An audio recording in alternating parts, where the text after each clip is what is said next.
Deesa rural police station વિસ્તારમાંથી ટોયોટો Etios ગાડી number GJ27C 8391માંથી ભારતીય બનાવટના વિદેશી દારૂની બોટલ નંગ 130 કિંમત ₹2,52,995 મળીને કુલ કિંમત ₹5,52,995ના મુદ્દામાલને પકડી પાડતી local crime branch Deesa rural police station વિસ્તારમાં પેટ્રોલિંગમાં હતા દરમિયાન બાતમી હકીકત મેળવી વિઠોદર ગામની સીમમાંથી ટોયોટો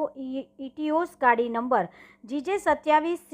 8391માંથી ભારતીય બનાવટના વિદેશી દારૂની બોટલ નંગ 130 કિંમત ₹2,લાખ52,925 તથા ટોયોટો ઇટિયોસ ગાડી નંબર કિંમત ₹3 લાખ મળીને કુલ મુદ્દામાલ ₹5,52,995નો મુદ્દામાલ પોતાના આર્થિક લાભ માટે ગુજરાતમાં ગુનાહિત કાવતરું રચી કૃત્ય કરેલ હોય સદરુ ગાડી ચાલક વિરુદ્ધમાં ડીસા રૂરલ પોલીસ સ્ટેશનમાં કાયદેસરની કાર્યવાહી કરી. રિપોર્ટર અંકુર ત્રિવેદી, ડીસા, બનાસકાંઠા.